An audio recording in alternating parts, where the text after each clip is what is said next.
Hello दोस्तों। आज का जो मूवी एक्सप्लेन करने जा रहा हूँ उसका नाम मलीज़ा। तो चलो शुरू करते।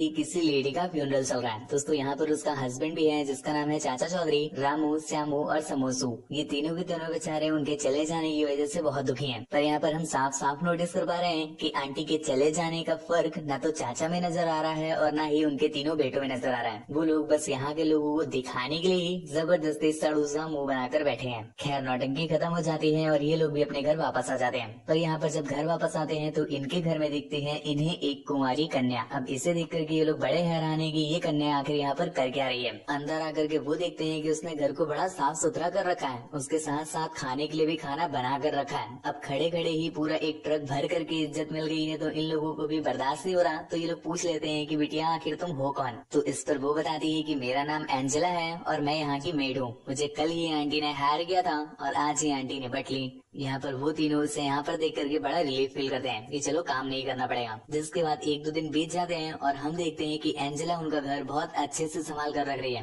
इस बीच जो उनका सबसे छोटा बेटा है श्यामू, वो भी बेचारा थोड़ा सा खुश रहने लगा है क्योंकि एंजेला उसकी इतनी केयर करती है कि वो अब धीरे धीरे अपनी मॉम को भूल रहा है। और न सिर्फ वो ही, उसके साथ साथ घर के सभी लोग उससे बहुत खुश हैं। खैर, इसी बीच हम एक आंटी को देखते हैं जिनका नाम है श्रीमती कैरलो देवी। तो यहाँ पर जो कैरलो देवी है अर्थात कैरलो, वो चाचा चौधरी को किसी तरह से फंसाना चाहती है क्योंकि वो ठहरे एक बड़े बिजनेसमैन और यहाँ पर अगर अंकल जी पट गए तो कैरलो देवी की तो जिंदगी बन जानी है। पर यहाँ पर चाचा तो पटने का नाम नहीं ले रहा है, परंतु यहाँ पर अपना जो समोसू है उसका इंटरेस्ट अब आंटी की तरफ बढ़ने लगा है। और ये चीज हम देखते हैं कार में जब वो उनके साथ जा रहा था। यहाँ पर उसकी निगाहें तो कुछ और देख रही थी परंतु उसकी उंगलियां कहीं और जा रही थी। आंटी भी इस चीज को नोटिस करती है परंतु वो उसे कुछ कहती नहीं। अगले दिन एंजेला ने ऐसा अनुभव किया कि उसके कोट में एक पुष्प रखा हुआ है। जब वह उसे निकाल करके अपने नेत्रों से दर्शन करती है तो वो अति चिंतित हो जाती है कि ये पुष्प आखिर रखा तो रखा किसने। परंतु इतना ही अधिक नहीं था कि इतने में ही अपना समोसू टूटी हुई टांग लेकर चला आता है। टूटी हुई नहीं कहेंगे, घायल कहेंगे, क्योंकि अभी अभी ही फुटबॉल खेलते हुए एक कांच का टुकड़ा उसके पैर में चला गया।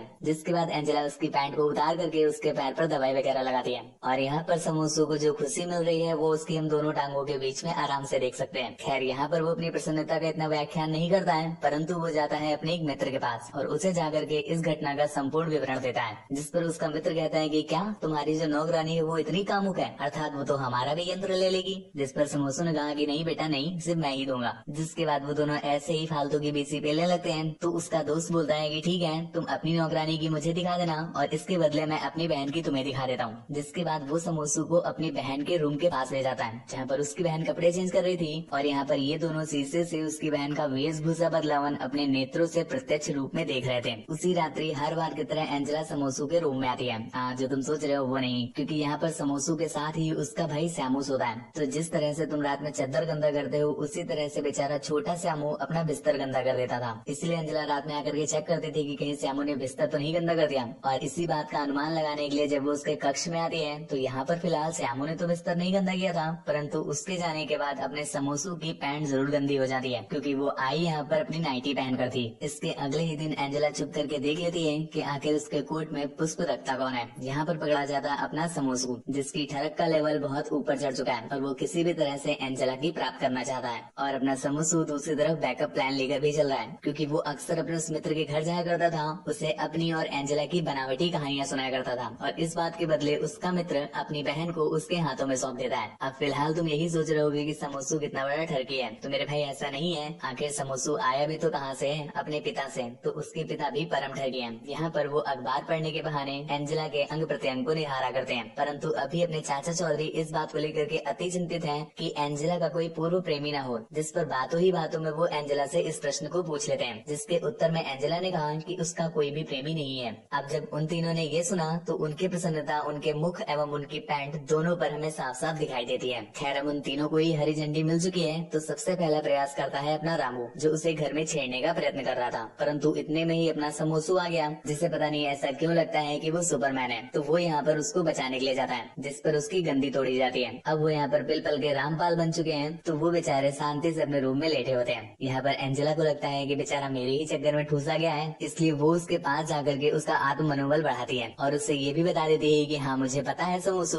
तुम ही हो वो जो मेरे कोट में पुष्प रखते हो, परंतु इस बात से मुझे कोई भी समस्या नहीं है। इवन मैं तो तुम्हें इस बात के लिए और प्रोत्साहित करूंगी। उसी रात्रि सबसे बड़ा भ्राता यानी अपना रामू वो एंजेला के कमरे में जाता है ताकि वो उसके साथ पेलन कार्यक्रम का आयोजन कर सके, परंतु इतने में ही अपना सबसे स्मार्ट बॉय समोसू उसे देख लेता है, जिसके बाद वो कुछ कर पाता, परंतु इतने में ही उसके नेत्र पड़ते हैं अपने पिता पर, जो स्वयं बिल्कुल बन ठन करके लाली लिपस्टिक लगा करके खुद जा रहे थे एंजेला के कक्ष में ताकि वो भी उसके साथ पेलन कार्यक्रम का परम सुख उठा सके। हालांकि यहाँ पर गौर करने वाली वार्ता ये है कि उन तीनों को ही नहीं पता है कि वो तीनों के तीनों एंजेला पर दिल हार बैठे हैं, परंतु अपना समोसू ही है जो उन सबका जानता है। जिसके बाद वो अपनी बाबू एंजेला के छेद की रक्षा करने के लिए एक कदम उठाता है और कदम उठाने के बाद वो एक ग्लास उठाता है और ग्लास को विंडो में दे मारता है, जिसके बाद वहाँ का सिक्योरिटी अलार्म बज पड़ा और सभी को ऐसा लगने लगता है कि मानो उनके घर में चोर आ घुसे हो। जिसके बाद जल्दी से पुलिस को बुलाया जाता है, परंतु पुलिस की छानबीन के बाद ऐसा कोई भी सूत्र नहीं मिलता है जिसके थ्रू वो ये जान सके कि यहाँ पर चोरों का आगमन हुआ था, इसलिए पुलिस वहाँ से जाने लगती है। परंतु इतने में ही चाचा चौधरी के दिमाग में पता नहीं कहाँ से ये बात आ जाती है कि शायद चोर नहीं होंगे, उनकी मरी हुई पत्नी की आत्मा होगी,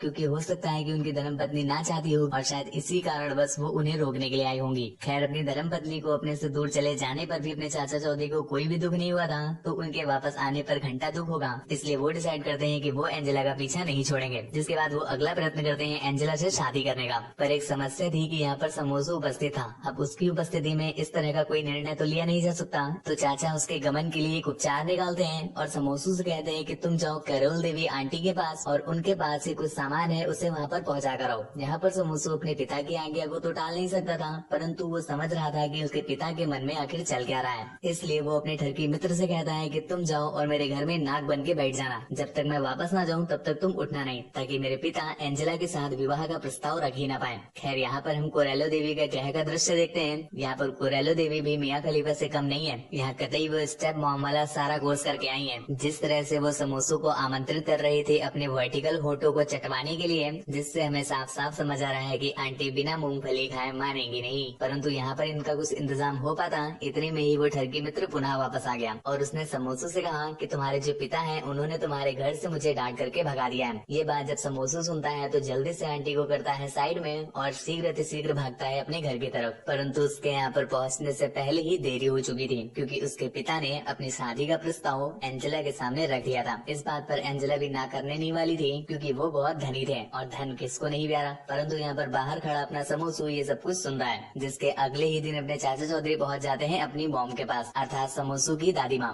यहाँ पर चाचा चौधरी किसी तरह से समोसू की दादी माँ को मनाने की कोशिश कर रहे हैं कि वो इस विवाह के प्रस्ताव पर अपनी हामी भर दें, परंतु यहाँ पर दादी इसके विवाह का प्रस्ताव मानती ही नहीं और उसे समझाते हुए कहती है कि बेटा आखिर ऐसा क्या हो गया कि तुम्हें एक तुच्छ दासी से विवाह करना पड़ रहा है। यहीं पर कक्ष के द्वार पर खड़ा अपना समोसू ये सब कुछ साफ साफ सुन रहा था, तभी उसके मस्तिष्क में एक खुरापाती विचार ने जन्म लिया और वो वहीं पर खड़ा करके यह प्लान बना लेता है कि वो किसी भी तरह से ऐसा सिद्ध कर देगा कि जो उसकी स्वर्गवासी माता है उनकी जो आत्मा है वो ये नहीं चाहती कि उसके जो पिता है वो दूसरी शादी करें। यदि ऐसा सिद्ध हो गया तो कोई भी नहीं है जो इनकी शादी करवा सके। जिसके बाद उसी रात समोसू जाता है अपने सबसे छोटे भ्राता अर्थात श्यामू का। श्यामू जो कि गहरी निद्रा में लीन था, तो वो उसे जगा करके बोलता है कि हे भ्राता, कहाँ गई तुम्हारी मातृभक्ति? तुम्हें अपनी माँ से प्रेम नहीं? क्या तुम्हारी माँ इतनी बुरी थी कि तुम उनके जाने के बाद किसी दूसरी कन्या को अपने माँ स्वरूप स्वीकार कर लोगे? एक बार तुम विचार करके देखो कि ऊपर स्वर्ग में बैठी हमारी माता को जब ये बात पता चलेगी तो उन्हें कितना दुख होगा।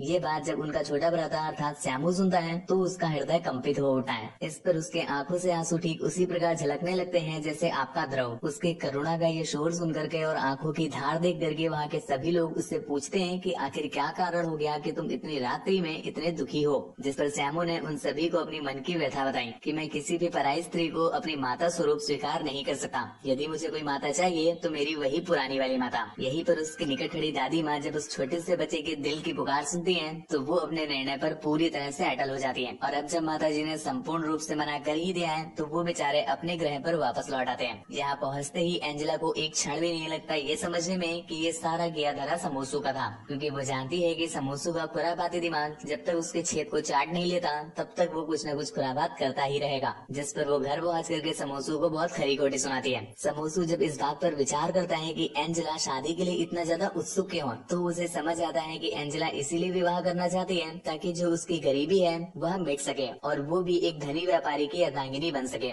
यहाँ पर अब समोसू के पास मौका था, क्योंकि वह यह समझ चुका है कि एंजेला कभी भी उसके पास से नहीं जाने वाली, अर्थात वो आई ही इसीलिए है ताकि वह धनी बन सके। तो वो उसकी इस बात का फायदा उठाना प्रारंभ कर देता है, जिसके बाद हम देखते हैं कि समोसू की जो नेत्र हैं और जो उसकी हरकतें हैं दोनों ही कतई ठरकता से काम कर रही हैं। जब उसका मन करता है तो वो उसके पास आता है और पीछे पट्ट से मारकर भाग जाता है। यदि उसका मन करता है तो वो उसके पॉम पॉम दबाकर भाग जाता है। यदि उसका मन करता है तो वो उसके साथ फुलुल जुलुल हरकतें करना भी प्रारंभ कर देता है। यहाँ पर अपनी एंजेला इस बात का कदापि विरोध नहीं करती, क्योंकि उसे पता है कि यदि उसे इस घर में स्टे करना है तो उसे समोसू की बात माननी पड़ेगी। यदि वह उसकी बात का विरोध करती है तो समोसू एक बार फिर से उसकी शादी को किसी तरह से टलवा देगा। खैर ये सिलसिला कुछ समय तक कार्यरत रहता है और कुछ समय के बाद समोसू भी एंजेला से प्रसन्न हो चुका है और वह ऐसा निर्णय ले लेता है कि वो अब अपने पिता की शादी उससे करवा देगा। इसी चलते एक दिन समोसू जब एंजेला के साथ उसके गृह में अकेला था तभी उसके घर का विद्युत कटन हो जाता है और यहीं पर हमें ज्ञात होता है कि एंजेला को अंधकार से अति भय है। उसके इस भय का लाभ उठाते हुए हमारा समोसू